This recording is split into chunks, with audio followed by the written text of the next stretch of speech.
وعد الله المؤمنين والمؤمنات جنة تجري من تحتها الأنهار خالدين فيها ومساكين طيبات في جنة عدن ورضوان من الله أكبر ذلك هو الفوز العظيم আল্লাহ রাব্বুল আলামিন বলছেন, আল্লাহ মুমিন পুরুষ ও মুমিন নারীদেরকে প্রতিশ্রুতি ওয়াদাবদ্ধ দিয়েছেন যে জান্নাতের যার নিম্নদেশে নদী প্রবাহিত, যেখানে তারা চিরস্থায়ীভাবে থাকবে।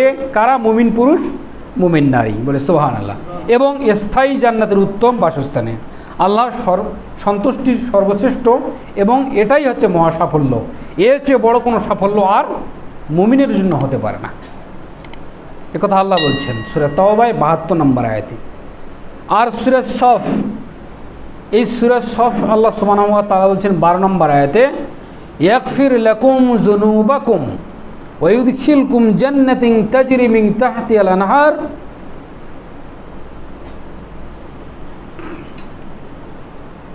ইউদখিলকুম জান্নাতিন তাজরি মিন তাহতিহাল আনহার ওয়া মাসাকিন তাইয়্যিবাতিন ফি জান্নাতিন আদন যালিকাল ফাওজুল আযীম। তিনি তোমাদেরকে পাপ ও ক্ষমা করে দিবেন এবং তোমাদেরকে প্রবেশ করাবেন জান্নাতে, যার পাদদেশে নদী প্রবাহিত ও স্থায়ী জান্নাতের উত্তম বাসগৃহে। এটাই মহা সাফল্য মুমিনদের জন্য। তাহলে জান্নাতের মহা সাফল্য হচ্ছে একমাত্র মুমিনদের জন্য। এ কথা আল্লাহ সুবহানাহু ওয়া তাআলা বলছেন। এর বাসগৃহ অত্যাধিক উত্তম। কথা বুঝতে পারছেন? আল্লাহ রাব্বুল আলামিন বলছেন অন্যত্র সূরা তাহরিম 11 নম্বর আয়াতে, وَضَرَبَ اللَّهُ مَثَلًا لِّلَّذِينَ آمَنُوا وَامْرَأَتَ فِرْعَوْنَ إِذْ قَالَتْ رَبِّ ابْنِ لِي عِندَكَ بَيْتًا فِي الْجَنَّةِ وَنَجِّنِي مِنْ فِرْعَوْنَ وَعَمَلِهِ وَنَجِّنِي مِنَ الْقَوْمِ الظَّالِمِينَ। আল্লাহ মুমিনদের জন্য দিচ্ছেন ফিরাউনের পত্নীর দৃষ্টান্ত, উপমা বা এক্সাম্পল দিচ্ছেন আল্লাহ। কার স্ত্রী দিয়ে? ফিরাউনের স্ত্রী দিয়ে, যে প্রার্থনা করেছিল, হে আমার রব, হে আমার প্রতিপালক, তোমার সান্নিধ্যে জান্নাতে আমার জন্য একটি গৃহ নির্মাণ করো। ফিরাউনের স্ত্রী আসিয়াকে সবাই নাম শুনেছেন, কত নির্যাতিত, তাকে নির্যাতন দেওয়া হচ্ছে, আর তিনি বলছেন, হে আমার রব, আমার জন্য তোমার জান্নাতে একটি বাসগৃহ তুমি নির্মাণ করো প্রতিপালক। এ কথা ফিরাউনের স্ত্রী আল্লাহর কাছে ফরিয়াদ করছে, এবং আমাকে উদ্ধার করো ফিরাউন ও তার এই দুষ্কৃতি হতে, এবং আমাকে উদ্ধার করো জালিম সম্প্রদায় হতে। জালিম ব্যক্তি, জালিমের সাথে যারা কাজ করে তার থেকেও পানাহ চাইবেন, এবং ওই সম্প্রদায়ের কাছ থেকেও তোমরা পানাহ চাইবেন। 3টি বিষয় আল্লাহ রাব্বুল আলামিন এখানে উল্লেখ করছেন। জালিম ব্যক্তি একাই জুলুম করে না, জালিমের সাথে কিছু চেলাচামুন্ডা থাকে, আর চেলাচামুন্ডা আর গোটা রাজ্যে মিলিয়ে বা দেশ মিলিয়ে তার আরও কিছু চেলাচামুন্ডা থেকে একটা সম্প্রদায় তৈরি হয়। কথা বুঝতে পারছেন? জালিমের কি শক্তি আছে একাই জুলুম করার কারো উপরে? ওকে তো পিটিয়ে নাল করে ফেলবে না, ওদেরও একটা সম্প্রদায় আছে।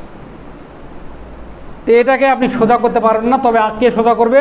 আল্লাহ সুবহানাহু ওয়া তাআলা। তোমরা পানাহ চাও আল্লাহর দরবারে, আর মাজলুমের দোয়া আল্লাহ সুবহানাহু ওয়া তাআলা ফেরত দেন না, বলে আলহামদুলিল্লাহ। মাজলুমের মূল্য আল্লাহ তাআলার কাছে অনেক বেশি।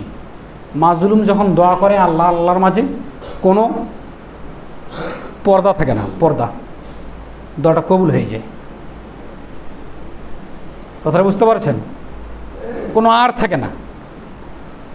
মাজলুম আল্লাহর কাছে কত বেশি প্রিয়। জান্নাতে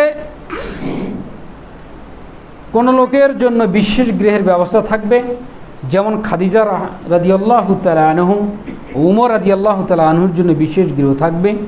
জিবরাইল আলাইহিস সালাম এসে নবী করিম সাল্লাল্লাহু আলাইহি সাল্লামকে কী বলছিলেন? যে খাদিজা আসছে, তার সাথে একটি পাত্র রয়েছে যাতে তরকারি বা খাদ্য কিংবা পানি রয়েছে, বাটিতে আছে, সে আপনার কাছে আসলে তাকে তার রবের পক্ষ থেকে আপনি তাকে সালাম দিন। কার পক্ষ থেকে বলেন তো? রবের পক্ষ থেকে আপনি খাদিজা রাদিয়াল্লাহু তাআলাকে সালাম দিবেন। কাকে বলছেন? জিবরাইল বলছেন মুহাম্মদ সাল্লাল্লাহু আলাইহি সাল্লামকে। পৃথিবীর ইতিহাসে একটি নারীকে আল্লাহ সরাসরি জান্নাতের এই সালামের বার্তা দিয়েছেন, আর মায়েশা সিদ্দিকা রাদিয়াল্লাহু তাআলা আনহাকে সালাম দিয়েছেন জিবরাইল। নারী নেই মানে জমিনের উপরে? কি বলেন? নারীর ব্যাপারে যত হাদিস আছে এত হাদিস আমার মনে হয় আর অন্য কোনো বিবরণী নেই। শুধু জাহান্নাম আর জাহান্নাম দেখছেই, শুধু জাহান্নাম। অথচ এই নারীকে আল্লাহ সালাম দিচ্ছেন, এই নারীকে জিবরাইল আলাইহিস সালাম সালাম দিচ্ছেন। তাহলে নারী হলে নারীর মতো হতে হয়। তো অতগুলো সালাম দেওয়া পর্যন্ত আপনি ইমানদার না হতে পারেন। তো বলেছি যে শুধু 4টা কাজ করেন নারী, গত ঈদগার ময়দানে বলেছি। এই 4টি কাজ করলেই তো আল্লাহ সন্তুষ্টি। এই 4টি কাজ থেকেও অনেক দূরে। 4টির একটি হয় 5 ওয়াক্ত সালাত নারীরা আদায় করে, এটা আমরা দেখেছি বা জানি। নারীরা ইবাদত গুজারি হয়, রমজান মাসে সিয়াম পালন করে, পর্দা করুক আর না করুক সিয়ামের ব্যাপারে খুব গুরুত্ব। তাহলে 2টা ঠিক থাকলো। 3 নাম্বার, আল্লাহ নবী বলছেন পর্দা করতে হবে। ফুরুজাহম, লজ্জাস্থান কন্ট্রোল করতে হবে, পর্দা করতে হবে। পর্দার ব্যাপারে বেখেয়াল এই সমাজের নারী। 4, স্বামীর আনুগত্য করতে হবে। স্বামীর আনুগত্য কি করবে? স্ত্রীর আনুগত্য এখন স্বামীরা করছে। আনুগত্য বুঝিনি, অনুসরণ বুঝিনি। আপনি যে পোশাক এনে দিয়েছেন তাকে পছন্দ হয়নি, ও আপনাকে পাল্টা ফেরত দিয়ে আবার নিয়ে আসবে। ওয়াল্লাহি, আল্লাহর কসম, ওই নারী মুমিন নয়। স্বামীর পছন্দের ওপর নিজেকে সন্তুষ্ট রাখতে হবে। আনুগত্য বোঝেন? বুঝতে হবে। স্বামী বাড়িতে নেই মানে ও ওখান থেকে নড়বে না, আমার স্বামী বাড়িতে নেই, পারমিশন ছাড়া বাবার বাড়ি যাবে না, পারমিশন ছাড়া বোনের বাড়ি যাবে না, পারমিশন ছাড়া বাড়ি থেকে এ বাড়ি ও বাড়ি যাবে না। আনুগত্য বোঝেন? বোঝেননি।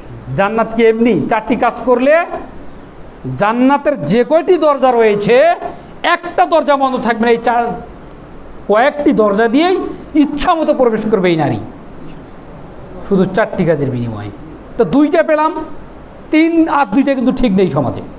পর্দা আর স্বামীর আনুগত্য। আপনি যতই বলেন হাত মুজার পা মুজার, আমি আমার বাড়ি কন্ট্রোল করতে পারি না, লজ্জার কি এখানে আছে? মাঝে মাঝে দ্বন্দ্ব লেগেই যাচ্ছে, অথচ হরদম করা হাদিস পড়ছে। খুব কঠিন হিসাব। যাই আল্লাহ সুবহানাহু ওয়া তাআলা তাদেরকে হেদায়েত দান করুক। সকল মিলে আল্লাহুম্মা আমিন। আমরা চাচ্ছি যে তারা বা স্বামীরা উভয়ই জান্নাতে প্রবেশ করুক। রাসূল সাল্লাল্লাহু আলাইহি সাল্লামকে এসে বলছেন যে আল্লাহর নবী, আমার পূর্বের স্বামী ইন্তেকাল করছেন। মানে বিয়ের বার্তা যখন নিয়ে এসেছে বিধবা নারীর জন্য, কোনো কোনো নারী বলছেন আমার পূর্বের স্বামী, আমার যে স্বামী মারা গেছে আমি তার সঙ্গে জান্নাতে থাকতে চাচ্ছি। তা বলছে তাহলে ধৈর্য ধারণ করো এবং ইবাদত করো, তাহলে তুমি তোমার স্বামীর সঙ্গে থাকতে পারবে।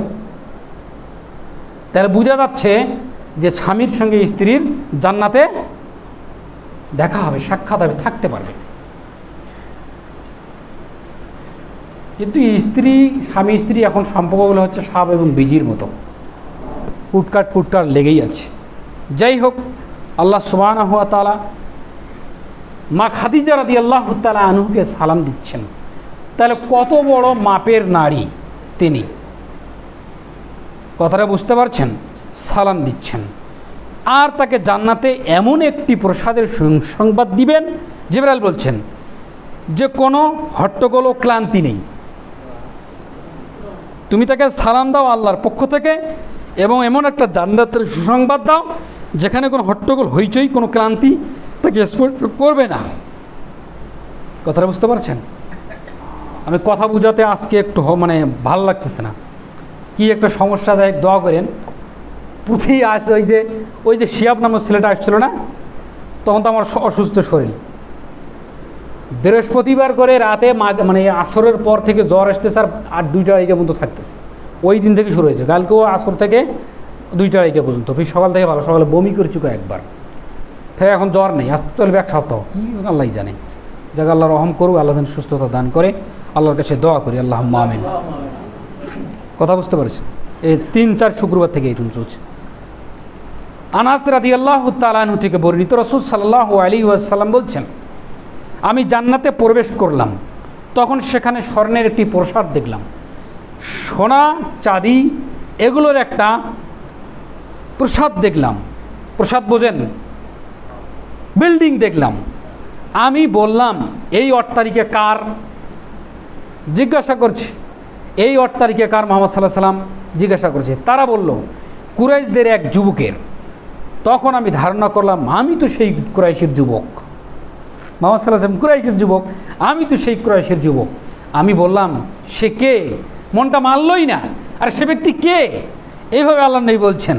তখন তারা বলল, এটা উমর ইবনুল খাত্তাব রাদিয়াল্লাহু তাআলা আনহুর বিল্ডিং। দেখছেন কাণ্ড? এখানে কিছু শিক্ষণীয় বিষয় আমি বলবো বলে আমি খুতবার ইতি টানব, কথা বলার এনার্জি নেই। অন্য এক বর্ণনায় এসেছে, অতঃপর আমি বিশিষ্ট স্বর্ণনির্মিত একটি সুউচ্চ বিল্ডিংয়ের নিকটে আসলাম।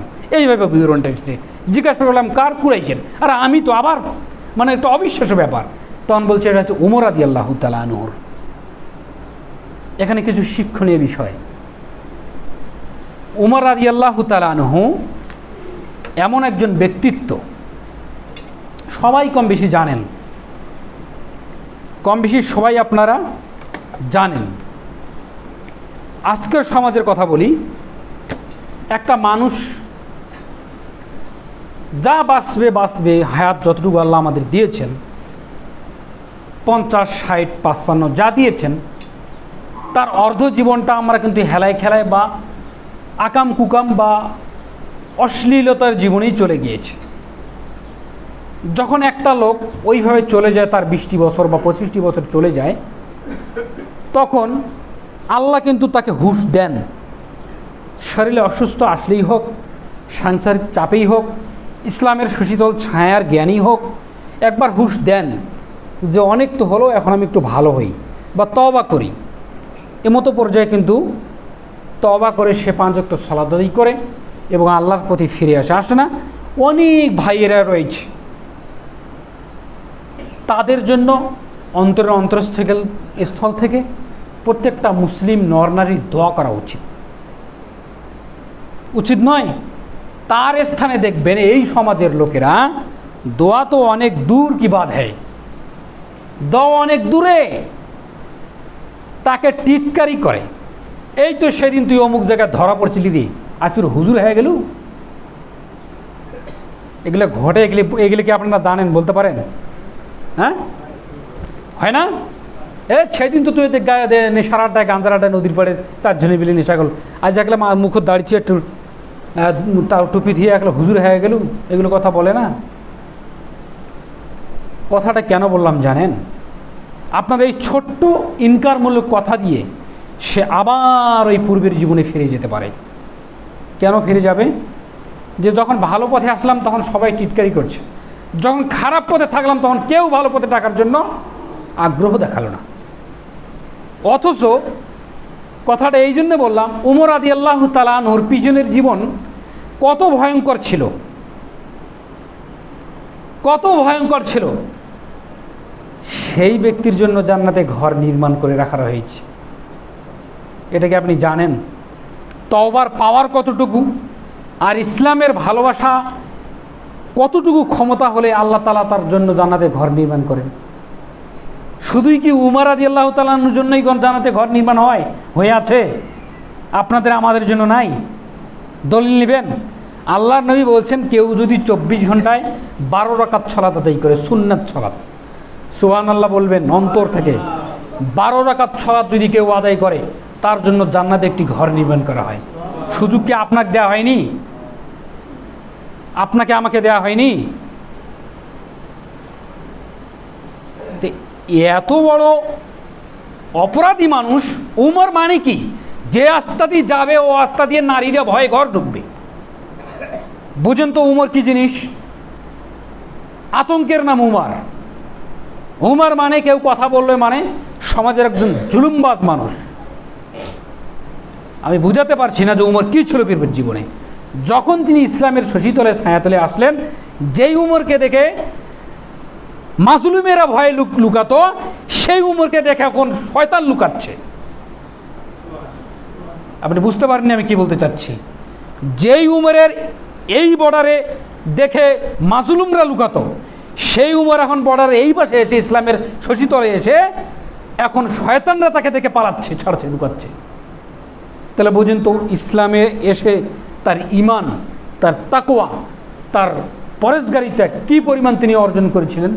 তো এখন কি উমরকে বলবেন, বা উমরকে সাহাবীগণ বলেছিলেন সেদিন তুমি ধর্ষণ করেছিলে, সেদিন তুমি জুলুম করেছিলে মানুষের উপরে, আজ তুমি এত বড় মানুষ হয়ে গেলে, একটা কথা বলা কি উচিত? তা আজকে কেন সমাজের ছেলেপেলেদেরকে বলছেন, টিটকারি করছেন? যখন মসজিদের দিকে আসছে, যখন সে নামাজ পড়তেছে, যখন ভালো ভালো মানুষের সঙ্গে উঠা বসা করছে, তখন কেন তাদেরকে ইনকার করছেন, টিটকারি করছেন? আপনি তো একজন ফাসেক মানুষ, আপনি তো ইসলামের দাওয়াত দিবেন, তা নয় তাকে টিটকারি করে তার মনটা ভেঙে দিচ্ছেন। কেন করেন এগুলো? সমাজে হচ্ছে। আর আমাদের সঙ্গদোষ, ওই যে একটা কথা আছে, সঙ্গদোষে শিলা বাঁচে। সঙ্গদোষ খুব খারাপ। বন্ধুবান্ধব ভালো জিনিস, বন্ধুবান্ধব খারাপও জিনিস। তো এমন আচরণ করেন জাগার যুবকের সঙ্গে, যাতে আপনাকে দেখে আপনার সঙ্গে সঙ্গ দেয়, আর আপনার সঙ্গটা দিলেই সে খারাপ সঙ্গে আর দিবে না, তখন সে পথভ্রষ্ট হওয়ার আশঙ্কা কম থাকবে। আপনি বড় আব্বা হয়েছেন, চাচা হয়েছেন, দাদু হয়েছেন, যাই হন না কেন, তার সঙ্গে মিষ্টিভাষী কথা বলেন, বন্ধুত্বস্বরূপ আচরণ করেন, দেখবেন যে এমন একটা কমিউনিটি তৈরি হবে, সেইখানে তারা একে অপরের কাছে তাদের কথাগুলো মত বিনিময় করবে। দেখবেন তারা পথভ্রষ্ট হবে, আশঙ্কা থাকবে না। কিন্তু আপনার চোখের দিকে তাকিয়ে, বা শাসন তো করবেন, শাসন করার জায়গায় শাসন করবেন, এটাই তো বিধান। কিন্তু সব সময়ের জন্য আপনি গুন্ডার মতো থাকবেন, মানে আপনাকে দেখলে ছেলেপেলেরা পালিয়ে যায়, এটাও তো ঠিক নয়। এই আচার আচরণ উগ্র স্বভাবের চরিত্র দিয়ে তো জান্নাত মিলবে না। যাই হোক, জান্নাতের অট্টালিকা পেতে হলে, জান্নাতের নিয়ামত পেতে হলে নম্র আচরণ এবং মানুষকে টিটকারি ফাসাল্লা করা যাবে না। দিনের পথের জন্য তাদেরকে আহ্বান করতে হবে, এবং যারা মসজিদে আসতেছে তাদেরকে